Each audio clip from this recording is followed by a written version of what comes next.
Day meeting here, our September meeting. This is a full commission meeting. I'm Jeff Cook. I'm the chairman of the Tennessee Fish and Wildlife Commission, and we'll get things started out right with Brother Cox. If you'd lead us in the invocation and pledge.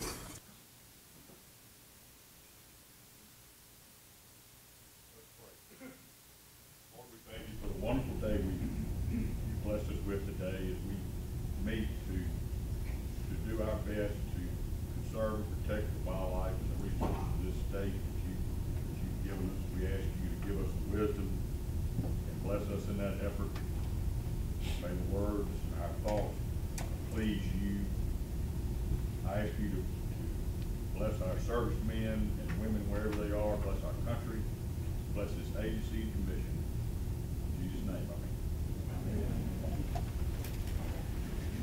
I pledge allegiance to the flag of the United States of America and to the republic for which it stands, one nation, under God, indivisible, with liberty and justice for all.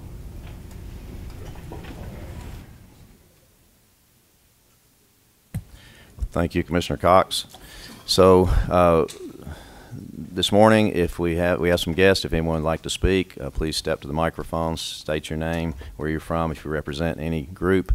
And we do give people 3 minutes. I was wrong yesterday when I said we give folks 3 minutes to make their point and give other folks time to discuss it. We have a few guests here. Former Commissioner Trey Teague, glad you're back with us today. Mr. Williams, welcome. Mr. Boyd Barker from the Department of Ag. And we have two special guests. We have Jackson Holbert and Avery Whitwell. And they're from the Riverside High School in Decatur. They fished in their first high school bass tournament last weekend. There were 150 boats, and they got eighth place on their first tournament. He happens to be Commissioner Holbert's son, so way to go, Jackson. So congratulations. And Avery.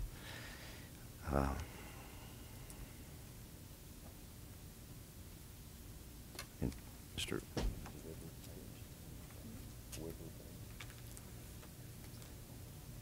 Oh, okay, sorry. No problem. Yeah. Okay. So with that, unfortunately, this is not a good day for the agency. This is Jennifer's last meeting. And so, Jennifer, would you please call the roll? Yes. Yeah. Yeah.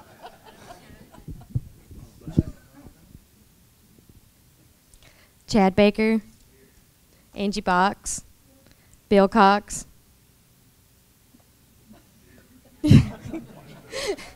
Dennis Gardner, Connie King, Tony Sanders, James Stroud, Bill Swan, Kent Woods, Jamie Woodson, Brian McLaren, Kurt Holbert, Jeff Cook. Chairman, we have a quorum. Great job, Jennifer. And just take a minute to say you've done a great job. We've really enjoyed working with you. You've taken great care of the commission, and you will be missed. So come see us. So we've received the minutes. Do I have a motion to approve? Second? Second from Commissioner McLaren. All in favor of approval of the minutes, say aye. Aye. Opposed, no. The minutes pass. So any comments or announcements from the commission? Director Carter, any comments or announcements? Okay, well, with that, I'll turn it over to Director Carter for first presentation.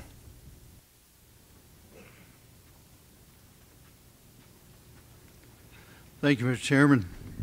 Here to talk just a few minutes about the East Tennessee Youth Outdoors Program, specifically Mr. Kim Woods, who kind of began that thing and has headed it up since its inception. But there's a lot of talk right now about R3, which is the recruitment, retention, and reactivation of people in the outdoors to try to make sure that we have a next generation of people who are coming into the outdoors and trying to keep those people who are already there involved in whatever outdoor activity that is. Of course, we're kind of partial to hunting, fishing, and boating, but the East Tennessee Youth Outdoors have recognized that a long time ago, even before the R3 slogan became anything that we really looked at.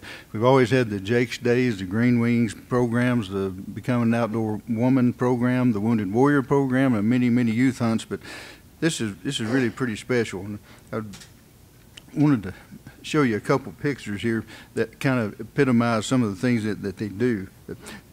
The East Tennessee Youth Outdoors program kind of centered around turkey hunting when it first began, and of course the National Wild Turkey Federation is one of our best partners and have worked with us on any number of projects throughout the years. I've got kind of a thing I'd like to read to you in just a second. I want to show you these slides first because I think they really show you the enthusiasm that some of the folks in this have, and kind of the age group that's really involved in a lot of this. Some of the activities that they get involved in, and a lot of hands-on, and a lot of community support, as well as support from other organizations. This is one of my favorite slides. I don't know where that came from, but I'm just kind of imagining going, what kind of bow do you shoot? But in any case, let me just, so that I don't forget anything, let me just read through this for a second. For over a decade, Kim Woods has led an effort to recruit youth to the outdoors through an event that centered around the spring turkey hunt weekend. Kim was raised in Unicoi County, where he fell in love with the surrounding mountains and in the wildlife that were living there. At an early age, he developed a special love for hunting, and he continued that passion throughout his life. As he grew older, he became concerned about the decline in the number of youth hunting and the lack of willingness of adults to introduce them to the outdoors. He began to share these concerns with some of his fellow hunters. In 2008, this small group of hunters launched the East Tennessee Youth Outdoors organization. They saw an opportunity to give back to the community by introducing local youth to turkey hunting and wildlife conservation, and its members are men and women in the Jonesboro, Tennessee area who share that same passion. The mission statement on the website is introducing youth to God through his great outdoors. The organization guided 14 youth on the 2008 Tennessee Youth Spring Turkey Hunt. And since then, the hunt's grown to a 2-day event with over 70 youth participating, many of whom were first-time hunters. The East Tennessee Youth Organization relies on volunteer work and the donations of dozens of individuals, local businesses, and organizations. Kim coordinates and leads the effort as a core group of hunters meet bi-weekly for months ahead of the annual event to solicit donations, obtain door prizes and awards, coordinate applicants' guides, land, and to plan the many details of the event. The parents and guardians with hunting experience that have their own land to hunt are encouraged to guide their own children on the hunt, but the East Tennessee Youth Organization provides guides and land to those who do not have that ability. Youth attendees are taught gun safety while participating in a shotgun shoot competition where winners in each division are awarded various prizes, including a free deer mount.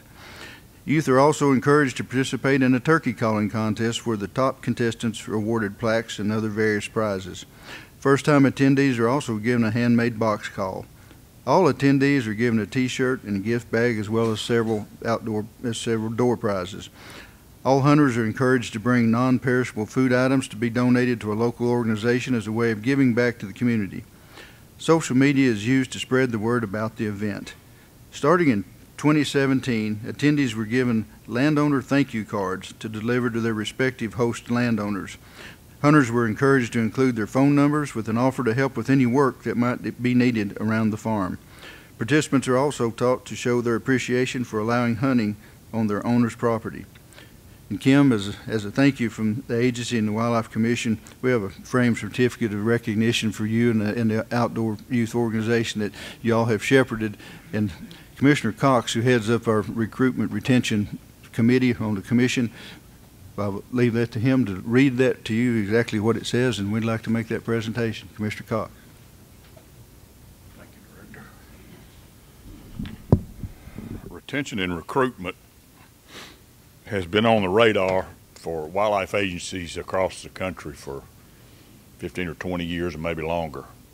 I've read about what states have done, been to seminars, been to meetings, and I firmly believe that that perhaps the only savior to our sport is mentoring, or the best anyway. Everybody take somebody and introduce them and get them started. So I think this effort, and Mr. Woods is outstanding, and I'd like to read special recognition. Mr. Kim Woods, the Tennessee Fish and Wildlife Commission, the Tennessee Wildlife Resources Agency officially recognize the extraordinary recruitment and mentoring efforts of Mr. Kim Woods.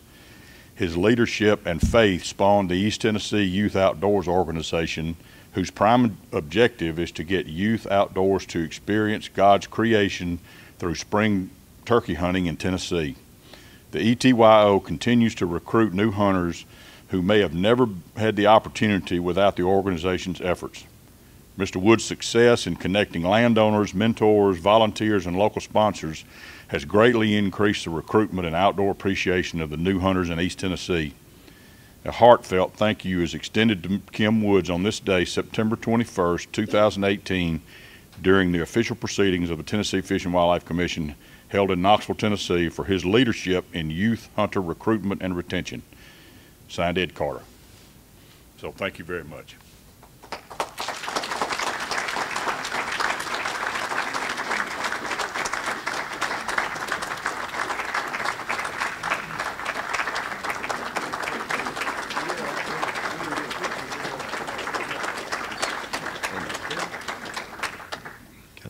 Commissioner Baker is friends with Mr. Woods, and he's actually the person that made us aware of all the great things you've done. So I think Commissioner Baker should come join us for this.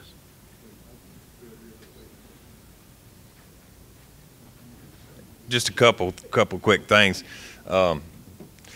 Kim and these guys had asked me for several years to help sponsor the thing, their event. And this year, my little boy was 8. And I took him down to their event, and I was so impressed with what they were doing with these kids. We had an agency guy there, David Crum, one of our local officers there, doing safety to the kids, talking to the kids about turkey hunting, which I'm tickled to death that we had the agency involved. They had Arden Hill, who is 93, maybe 94 now, retired federal judge that arguably one of the best turkey hunters that's ever lived in the world, and he sat there and spoke for 15 or 20 minutes to these young kids, telling them about turkey hunting and what this man's done in East Tennessee to get these little kids involved is so important. We need a whole lot more people in our country doing things just like Kim Woods. Thank you, buddy.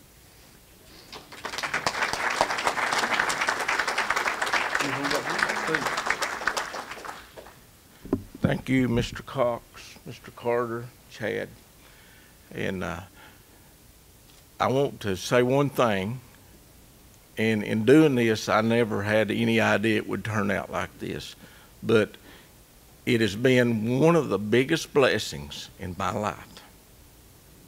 And the little picture you saw up here, the little girl, was my granddaughter. I didn't put it there because it was her, but that's her. And she's going to go deer hunting with me this Saturday morning for the first time. She asked to go. And I have a lot of other people. Believe me, this is not a one-man show.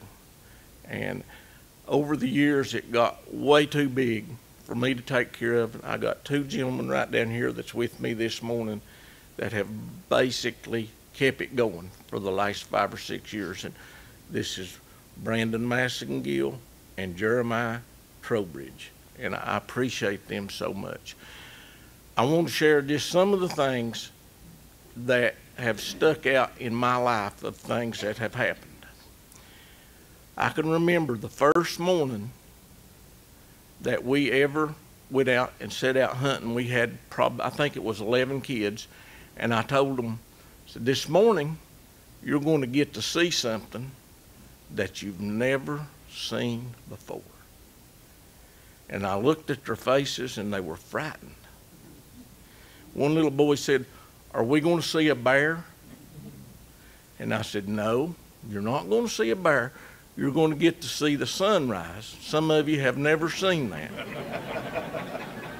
So they were okay with that. That same little boy, he come to me after that, and he come up to me and he said, you know, I got to see the sunrise, and it was a lot better than seeing a bear.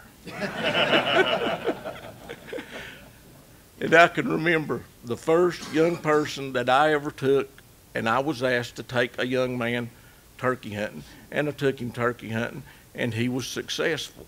And the young man was so excited, he wet his pants. Standing right there, and he did wet his pants. But he was totally out of the excitement. But like I said, this is truly one of the best blessings that I've ever had in my life. And after doing this so long, for the 10 years, you know, everybody has cell phones and everybody plays with pictures on the phones. You know, and I go out into sporting goods stores or anywhere, and I see these young people who are older now, and I'm looking at them and they're looking at me, and I know them, and they know that they know me. And then they walk up to me and they'll say, "You're the guy that took us turkey hunting." "Yeah, I am." "Well, come here, let me show you something." And they start going through these pictures, and they show me how excited they are. And that's a true blessing to me, and it's a true blessing to them. And the good Lord has put into each and every one of us the want to be in God's great outdoors. It's up to us to open the outdoors up to them. Thank you very much.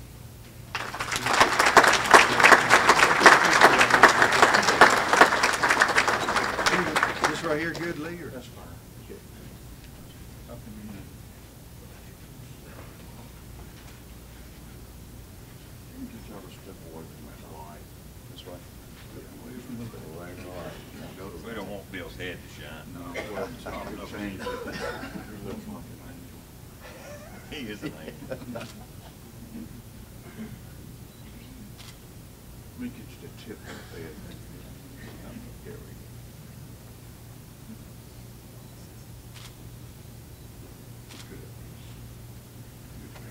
Thank you. Quick sword. Good job. Well, everybody's going back to their seat. I can't let a moment about grandkids get away. So I've told several of y'all this story. But I was sitting in my office one day doing some stuff. My granddaughter, who I guess was 7 at the time, came over to visit for a second. She walked in, and I got up and was sitting with my back to the window, and she says, "Don't move." I said, "What?" She said, "Shh, don't move." I said, so I sat there like this, you know, in my office. I got 2 or 3 box calls, and she walks over and picks up a box call. She said, I turned around, there's a window, out the window, there's a turkey on the sidewalks. So it's kind of cool to have those moments. Thank you for all you've done. Mr. Wood, thank you for all you do, and it's great to see how compassionate all of us are for this sport we all love to do. So thank you so much for that. And as far as your little boy story, you know, when I get about 12 mallards cupped up, feet out, I sometimes wet my pants too. So so it continues on. Yeah. I'd like to recognize Chief Frank Fiss.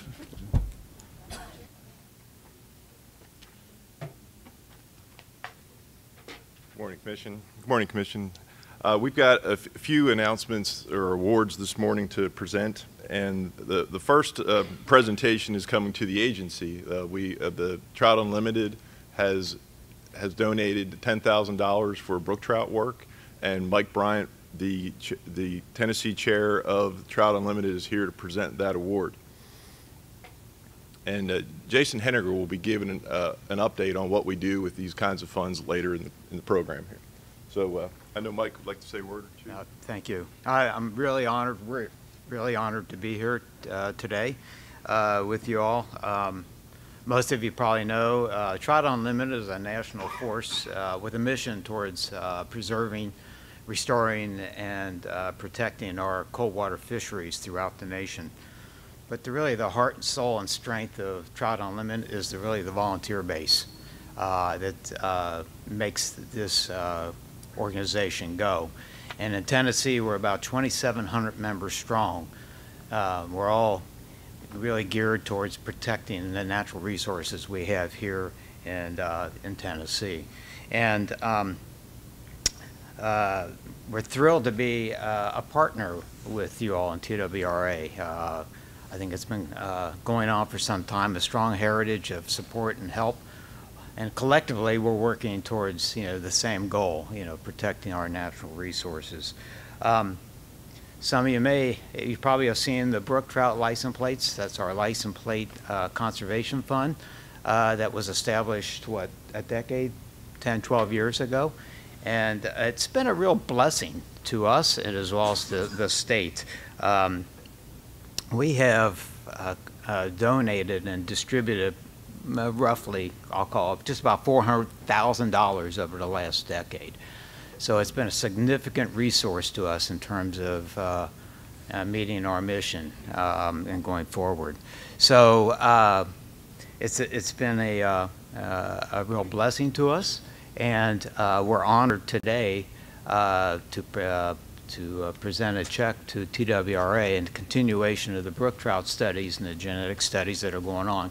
Frankly, in my opinion, if this wasn't happening, if you all weren't providing the science and the studies going on, this native fish of ours, beautiful brook trout, would be in peril going into the future. So, any other comments? Buy a license plate. Yeah, buy a license plate. Nice. Yeah, I want to thank everybody for buying the license plate, and it's gone up every year. And right now, we get around $70,000 a year, and we do it for all conservation programs throughout Tennessee. We also help youth. We have a big trout camp every year that we have that helps us fund that. So if you know anybody, just tell them to buy the plate. And we really appreciate the support of everybody in Tennessee, and also especially TWRA. Yeah, and I'll put a plug in. This is the money that's available to all of us. We manage it as it comes in and distribution of it. So work with your local Trout Unlimited chapter folks if you have ideas and plans like the work that's going on with brook trout. We'd love to continue that, building that, strengthening that partnership with you all. So with that, ready? Thanks, Mike. Let's get a picture. If the chairman could join us. Rector. Jason, you want? Come on. You're going to be working on it. You're going to spend this money, so once you get in here. Hold this. Lou's coming for photo. Tilt on the light. Right.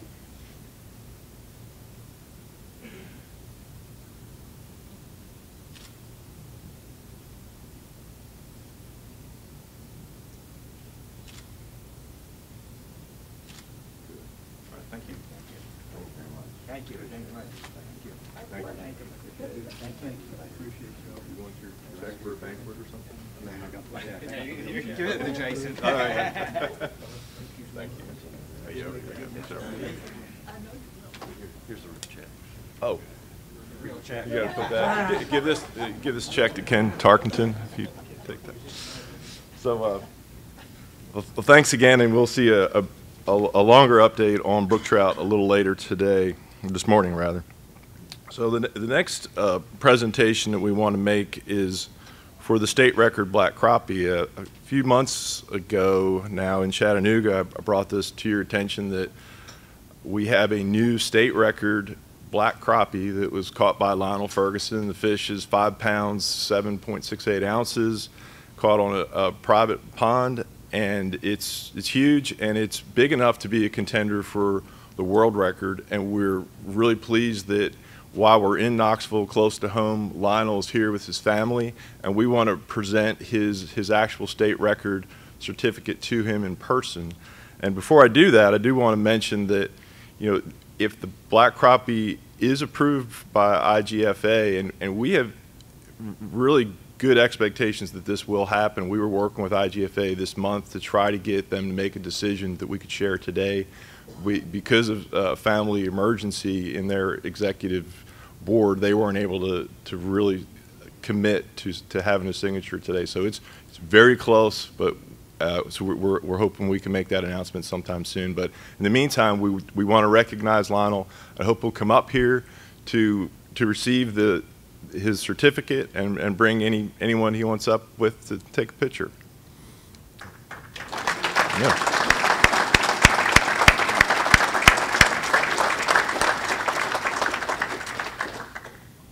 to say? You want to give us some crappie fishing tips? Yeah. You're welcome too. Hey, John. Oh, I want John. Great. Yeah. You're gonna. Hey, I just want to say thank you on the TWRE's behalf. I mean, tremendous job, guys. I mean, wonderful work. John Hammonds, the biologist, and Mike Carson. Man, I can't. That's all I got to say is thank you. I appreciate you guys. It's been a blessing. So, thank you, guys.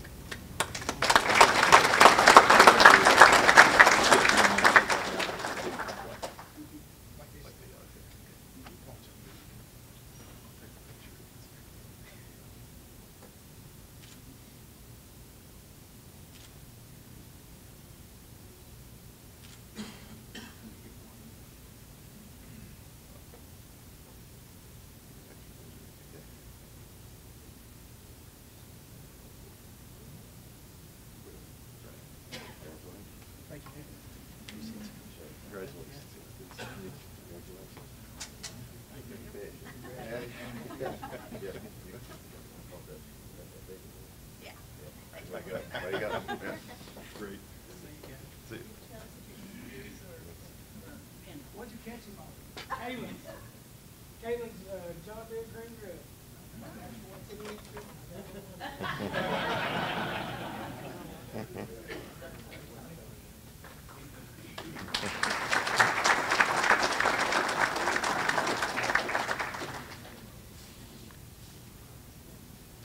All right. Well, I really hope that soon we can make that announcement of a world record. It's long overdue. Well, our next award is for the Fisheries Biologist of the Year. This year we've selected David Roddy. It's always tough to pick among our staff because we've got a lot of people that go above and beyond, but this year we did finally make a selection. And let me tell you a little bit about David. He's been dedicated to TWRA for 31 years. He started with the agency as a wildlife aide in Region 2 and in reservoir management, and soon promoted to manage the Springfield Fish Hatchery. He spent 23 years at this hatchery working with 17 different species of fish, producing over 20 million fingerlings for the waters of Tennessee.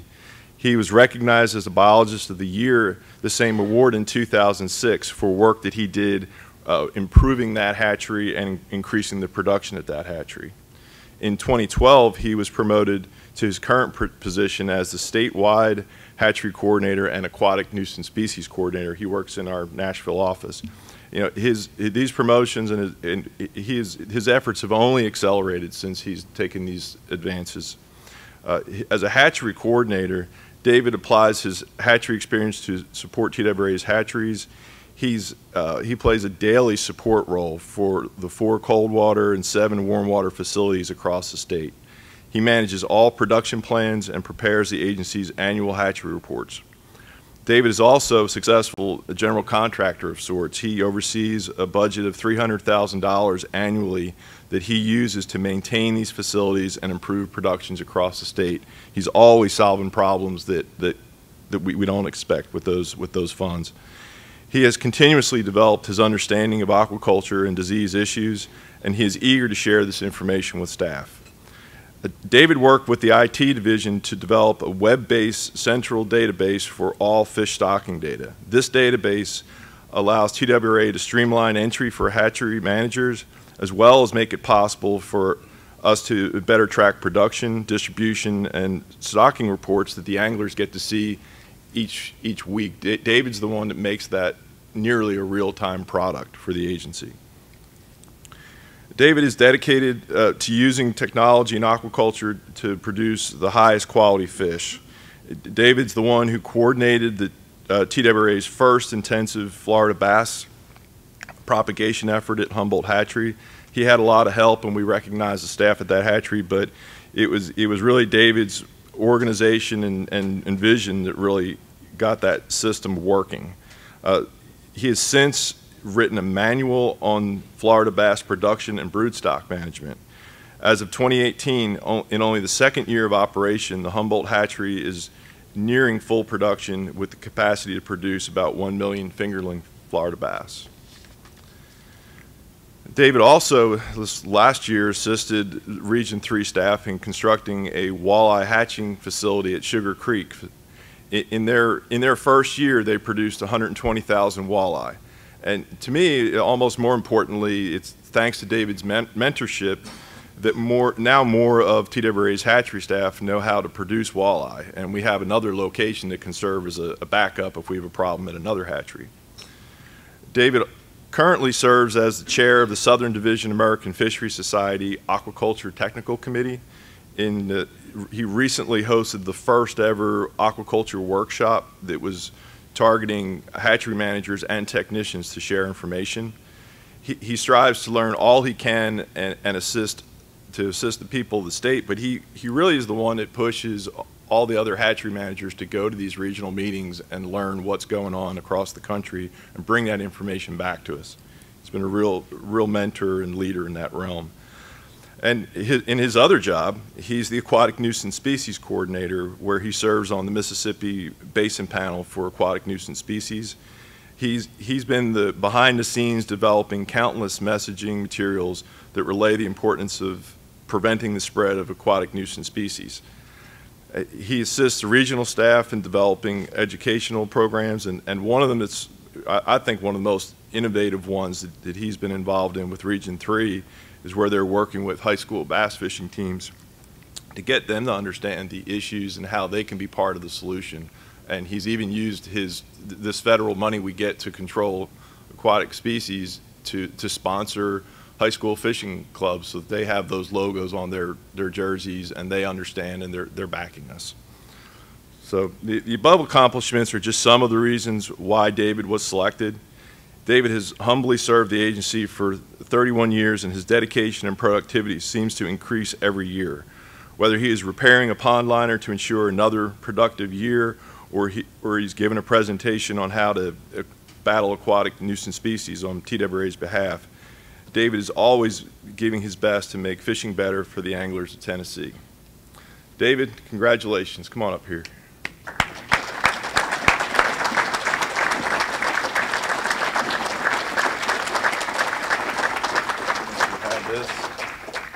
Jason, come on up here.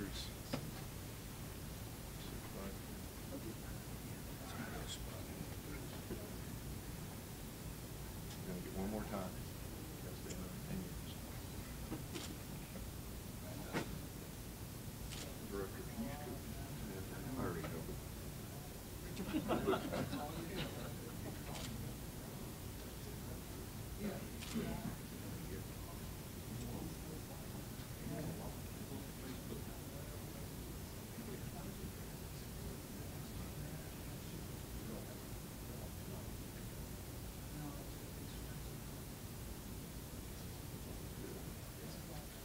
Dave, congratulations.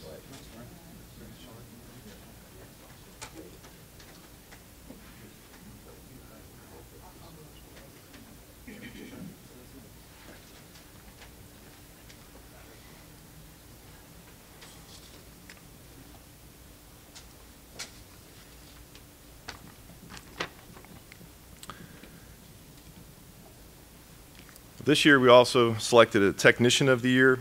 This year it was Marilyn Davis of Eagle Bend Fish Hatchery. Marilyn joined the agency in 1978 under the Young Adult Conservation Corps program and made the transitions from a part-time to full-time technician at Eagle Bend Hatchery. Marilyn has always exceeded the expectations of her job plans and enthusiastically takes on new responsibilities. She has developed several procedures that have led to the increase in fish production.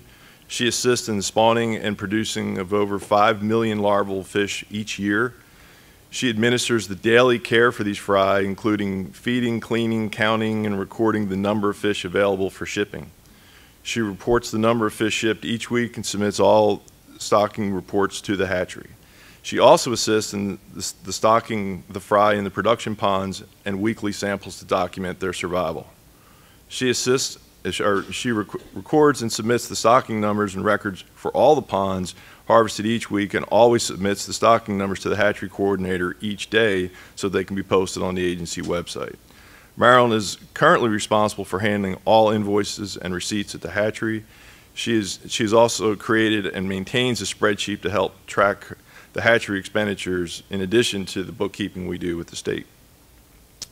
Marilyn has volunteered to work overtime and weekends to perform several hatchery tasks. She has recently learned how to intensively spawn goldfish, which are used to feed the Florida bass broodstock. This year she raised about 2,000 pounds of goldfish for our broodstock. It's incredible. These fish are also used at other hatcheries.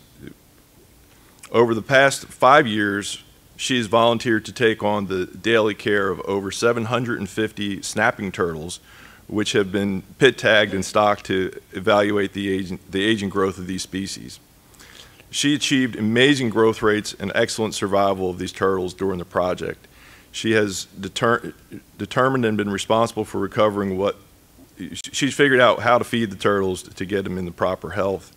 All this was really unknown to us, and probably not many people really do intensive culture of snapping turtles. All this work, this really amazed me, all this work required her to work 7 days a week for 5 years. She that dedicated to these turtles. Marilyn has also continued to serve as the information center for the hatchery and has continued over 25 tours conducted over 25 tours each year and answered hundreds of phone calls for stocking information and technical pond assistance. In the words of her supervisor, Mike Smith at Eagle Bend Hatchery, Marilyn is well deserving of this nomination for Fisheries Technician of the Year. I have supervised and worked with Marilyn for over 30 years, and she has provided valuable assistance in every aspect of managing the fish hatchery. Her eagerness to take on additional responsibilities like the snapping turtles and goldfish, as well as the daily care of larval fish, make her worthy of this award. And Marilyn, congratulations. Come on up here. Mike, come on up.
Thank you.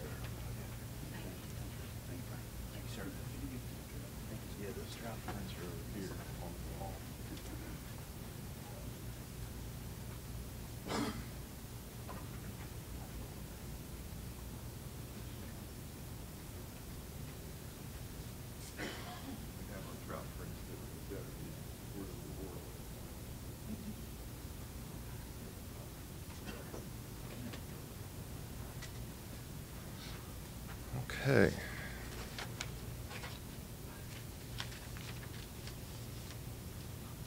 Our last item here in this presentation center is just kind of an update, a reminder that while we're in Knoxville, we're at ground zero for the upcoming Bassmaster Classic, which will be held on Loudon Telka Reservoirs March 15 to 17.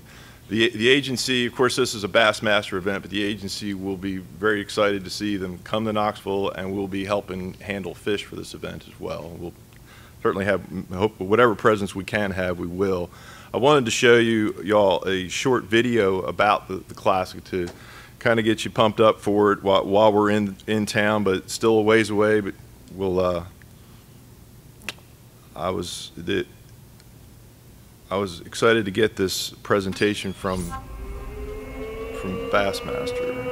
Let's get ready to win! This is it. Your name gets stamped on that trophy. This is the tournament that you work all year to be at. You throw all your chips in the basket here and you go for the win here. It's a winner-take-all event. The Bassmaster Classic is definitely the pinnacle of our sport. Looking for 914. 8 pounds, 11 ounces. Unbelievable!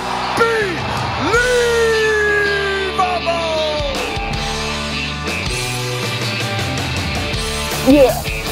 Yeah. My husband has always dreamed of coming to the Classic.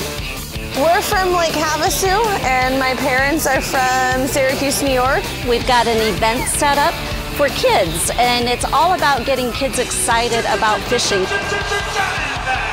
For all the companies, the sponsors that are here, you know, there's a lot of media attention that it gets, and it's just a prestigious tournament and brings so much to the community.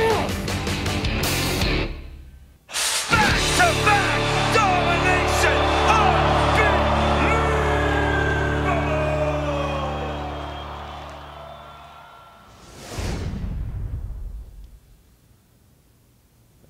The guy in that video is Jordan Lee. He won the Classic 2 years in a row, last year and the year before that, so he's got every reason to be excited.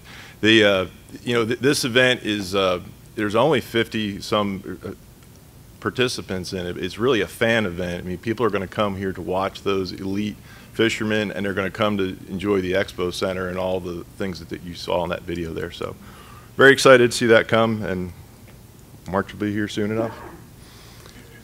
So with that concludes my presentations for the morning. Chairman. Thank you, Frank. All right. And congratulations to everyone, and thank you for all you do for the agency. Any announcements from the commission before we move into the agenda? Director Carter, any announcements? Great. With that, I'll turn the meeting over to Commissioner Holbert with the Wildlife Committee. Thank you, Mr. Chairman. I'd like to call on Ed Carter. He's much more talkative today, isn't he? I noticed that. I'm still pumped up here. I've been asked to give just an update on the Reelfoot Spillway. Of course, Reelfoot Lake has been around since 1811, 1812, when the earthquake formed. It's really our only natural lake in Tennessee, but quite an icon among all the places that people like to go visit, and actually looks like something out of maybe South Georgia or South Alabama with all the cypress trees and all that. But anyway, great place to hunt and to fish, and a lot of people go there just for vacation. The agency a few years ago was given by the legislature the responsibility for managing Reelfoot Lake and the properties around it. Part of that property is a spillway, and the spillway's been functioning as is under an agreement for at least the last 50 years. And U.S. Fish and Wildlife Service is charged to operate the spillway in conjunction with a number of lake levels that are set in code, and then also in some of the federal language that came out of litigation years ago about Reelfoot. So the old Reelfoot spillway that's been in place for years has been in danger of not functioning correctly, and all it is at this point is just a series of what we call drop logs, which are really actually not logs, but squared off either metal or wood logs that are made to act as spillway elevations, and as those are raised or lowered, it determines the elevation of the lake. And the lake itself is also set in code by what lake levels it has to be during different times of the year, and it's up to the agency and the Fish and Wildlife Service to try to make that happen. Of course, rainfall, ice events, and all those kind of things makes a big difference. We always have a lot of question about downstream from the dam or from the spillway, what that means, and how those things that are below it, you can't have too much water going through, it floods out to farmers below. If you back up too much water above it, it gets into the farmers in Kentucky, which the upper end of the lake is in Kentucky. And you also have a number of resorts around Reelfoot who really hate to have water in their kitchens. So we really try to make sure that those lake levels are where they're supposed to be. In knowing that a new structure had to be built, the Tennessee Department of Transportation, which is a little bit unusual for them, actually got the contract to begin building a new spillway a few years ago, and it's quite an amazing structure. It's built within general proximity where the other one is, still releases into the same waterway below it. But in any case, they built the thing, and it's a very modern facility. It has gates instead of just the drop logs, and the gates lift up from the bottom as opposed from water going over the top. So that was a different thing we had to get used to. Long story short, it was finally completed, and about a month ago, the Department of Transportation went in and sealed off the old spillway and drove piling in all the way around it, sheet piling, so that no water now gets to the old spillway. They're in the process of backfilling that with dirt to make sure that everything holds, and then they'll begin to make sure that the structure, the road that runs along the edge of Reelfoot, goes across the top of the old spillway. So they're working to make sure that all functions correctly. And now the water all is diverted to the new spillway, and the agency and the U.S. Fish and Wildlife Service have been trying to learn exactly how the thing operates. The United States Geological Survey has done all of the background work for us, and that being going in and doing all the hydrological sampling that they needed to do. So if a 2-inch rain occurs, how much water do you have to let through the spillway? How far do the gates have to be raised? How often, how long do they stay that way? And it goes through all those different functions. Well, this new spillway actually operates electronically when it's finally up and running to the way it's designed to be built, or the way it was built. The last thing we have to do yet to make that happen, we're working with a separate contractor who has taken all the USGS data that they've put together on all their findings on hydrological events and are downloading those into a computer system, which our IT system and TWRA is actually coordinating. So that whole computerized system will operate the spillways electronically if we want it to do that. We also have mechanical overrides. So when we began utilizing the structure last month, the gates were raised a little bit on the bottom. We were making sure everything was working right and seeing how the water would actually function. They raised the gates a little bit, and it alarmed a lot of the community because they thought the new spillway was not functioning correctly, and that water was spilling out and it was leaking. So the gate was then closed, and I think most of that rumor has stopped. So the new spillway, though, does have a series of drop logs, and that wasn't in the original design, but the new structure will kind of emulate the old one in some ways, in that we have a series of drop logs that are now operated. Again, the old ones were quite a chore to put in and out, had to be done with a backhoe or a forklift on a tractor. These are done with a pulley system that can be operated electronically, and one person can do it as opposed to a team of people. So those have been put in place. There was a little problem with them slightly leaking, but the lake is a foot below the level that it's supposed to be right now because of rainfall levels. So the lake's not up where it is, so it's not really presenting a problem. The people that made the drop logs, and these logs are about 4,000 to 6,000 pounds apiece, so they're pretty good structures. But anyway, the people that made those are coming back out to make sure that they seal better, and that's what they're working on now. We don't see any problem when going forward if that's what's going to happen. So the only thing left is to finalize the drop logs, get them to seal better than they are. But again, we're not foreseeing any problem that the lake's going to lose water where it's not supposed to. Then the next step is there's a gauge above the dam and a gauge below the dam that electronically feeds back to the sensors in the computers that tells you what the water flow and the water level is above and below the dam. So we're letting loose the right cubic feet per second. So those are not in place yet. Nothing to worry about, because they'll be in place eventually, and we can operate the gate mechanically up until that time that it comes forward. So the only thing left, we'll get the logs sealed off the way they're supposed to be. We'll have the computer system up and running before, in the near future, as soon as the USGS can download the stuff into the computer system. And from there on out, it could be electronically operated from a distance, or it can be operated manually at the side of the dam. So it's a really neat structure. Tennessee Department of Transportation has been a great partner in all this and working through that and making sure that everything's up and running.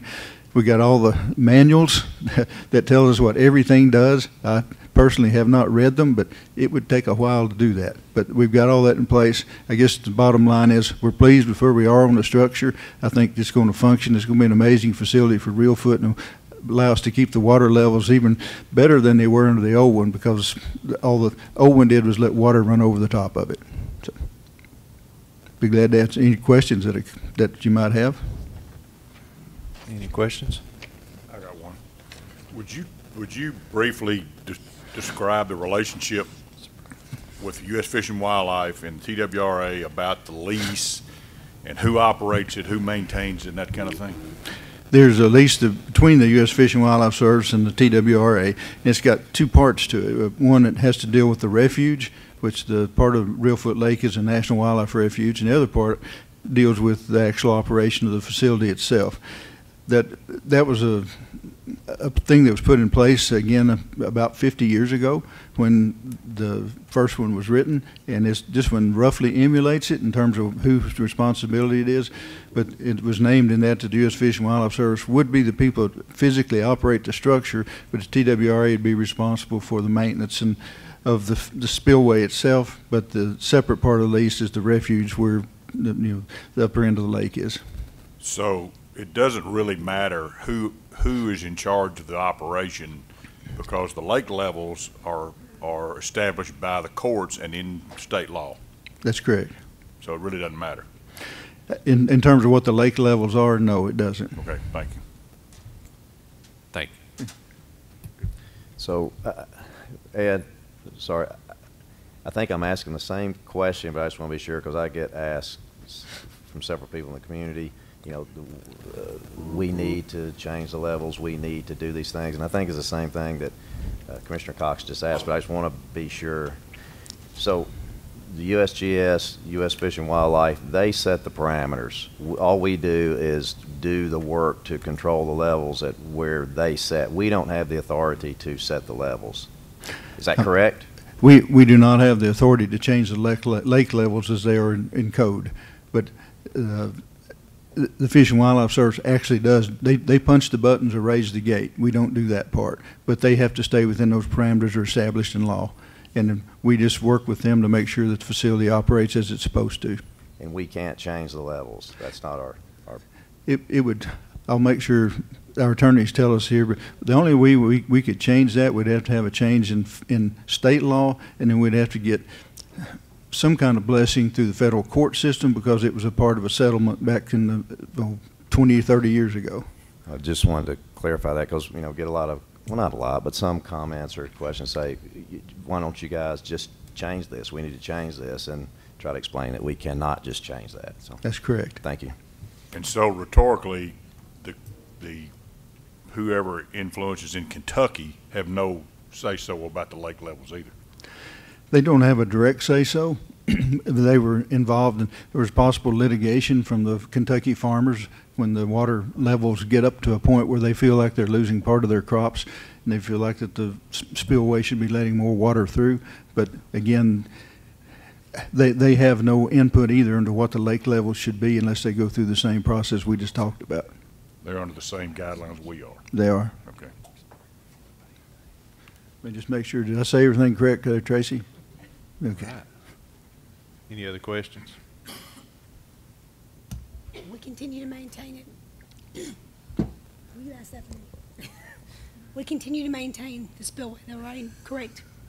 I'm sorry, Commissioner. Do we continue to maintain the spillway? We do. The maintenance and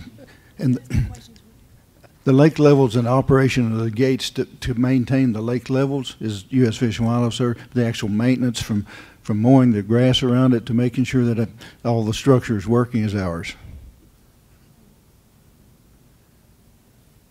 Anybody else? Too many questions yesterday, Commissioner Box. You lost your voice. Thank you, Director Carter. Thank you. Mr. Chairman. Thank you, Chairman Holbert. So there's been a request for a quick break. So can we do a 10-minute break, and let's try to stick to the 10 minutes if we can. So be back at 10.